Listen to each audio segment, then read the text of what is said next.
decision to suspend military equipment exports will impact perhaps revenue or supply chains in the defense industry, if at all? Well, there are too many players with the Gaza crisis right now. And all these players, most of them, are not, first of all, from distance players. They're not immediate players. They're not on the ground. They're expressing opinions, but they're not offering any solutions at any stage. Let's take Germany or Europeans. They have a crisis of themselves, the Ukraine war. They've not managed to resolve it. At the same time, when it comes to Russia or Ukraine war, they're very Churchillian. They want to go all the way out for war, for an ever war. But when it comes to Hamas, they become Chamberlain, appeasement. They want to appease Hamas, and they constantly accuse Benjamin Netanyahu of prolonging the war because of his issues in court cases, but they never... Well, you can't argue that he's not prolonging the war. I mean, this war could have ended by most estimates a year ago at least. I agree with you. Hamas agreed to surrender, release the hostages, and commit to development, economic development of Gaza. This could have been sorted out a long time ago, but Hamas doesn't want to do that. Are we sure that that's Hamas's problem? Do we really think that the Israeli government's priority is trying to get the detainees back from Gaza? It seems to me that has been the last thing on their mind. You're right. There is a very difficult solution to this crisis. All crises have difficult solutions, but you have to do that. You can't just wait for nothing. There is this thing called ceasefire. Nobody knows what's the definition of a ceasefire and what happens on the next day after ceasefire. So they keep asking for a ceasefire and say, okay, what is the follow-up to that? What are we going to do? Who is going to take responsibility for the starvation crisis in Gaza, which cost something like $60 million per day? Look, we can't call the starvation crisis, as you put it, a financial cost. Like, feeding people is going to cost too much money, so let's keep the war going instead? No, I agree with you. We have to feed. Are you going to pay from your own pocket? Who's going to pay for it? Nobody's prepared to pay for it. So it's cheaper to bomb them than it is to feed them? Sorry? So it's cheaper to bomb them than it is to feed them? No, it is not. It's the point I'm trying to make. All these people who are caring about the people in Gaza, but they're not committing financially, emotionally, or diplomatically. They're just calling, they're making statements from far distances, or making some statements, or having some conferences. But they never offer any concrete solutions. Yet when somebody tries to do something, they criticize them. And I've never heard them say why Hamas is prolonging this war. Hamas could have ended this war long time ago. Okay, well, some would disagree that it's Hamas that's prolonging the war, to be honest. But you mentioned Ukraine there, and the fact that Europe is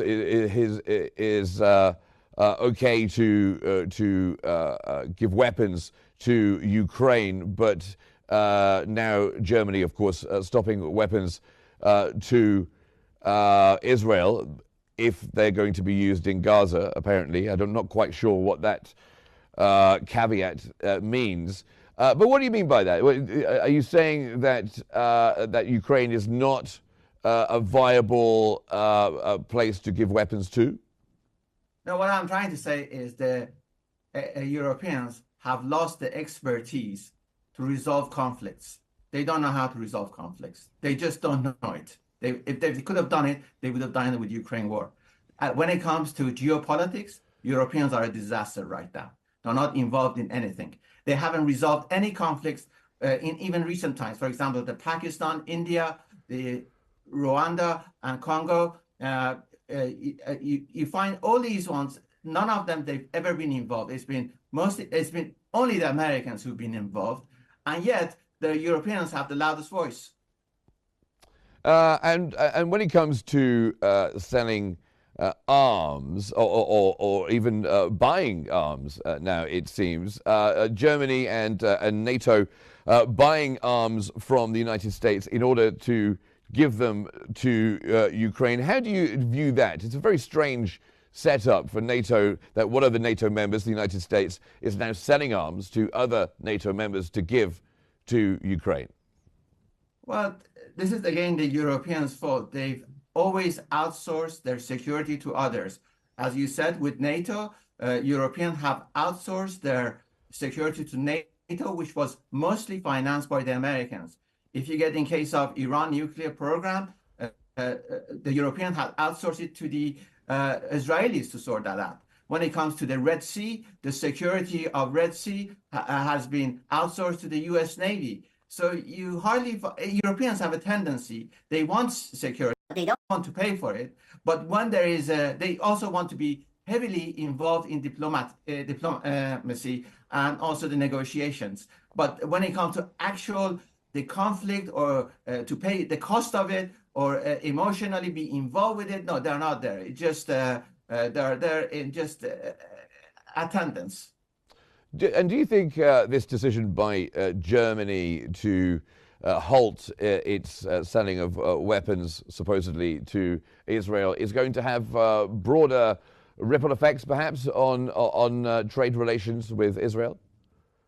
I don't think that's a big. First of all, when it comes to selling arms, there are so much arms now available. It's not going to make any difference. And then if you look at Israel, it has a massive military-industrial complex, so it's not going to bother them. But again, I go back to the issue. When it comes to economic development, the Europeans or the Germans could have come back with incentives instead of threats. They could have come back with incentives to Israel that if we have a ceasefire, we will pay for these costs, and also to Hamas, we would pay for these costs. But they've not come back with financial incentives. Instead, they've come back with just threats, empty threats. So, everybody sees through these. That's why nobody takes them seriously. Yes, it sounded like you said that the incentive would be if you have a ceasefire, we'll give you more weapons, which seems counterintuitive. No, I didn't say that. No, I didn't say. I said economic development. Okay. How long do you think this suspension might last? And is selling arms a big part of Germany's economy?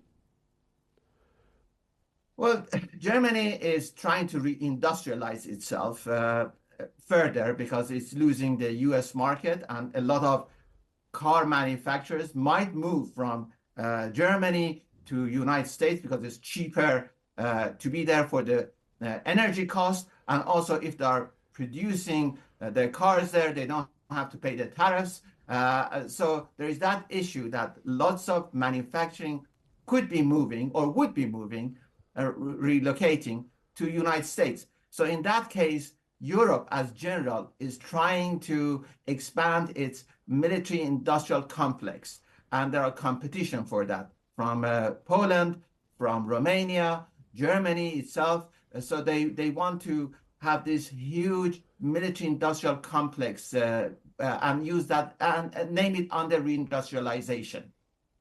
Well, that's fascinating. Thank you very much indeed for joining us, political and economic analyst Babak Emamian. Thank you very much joining us from London.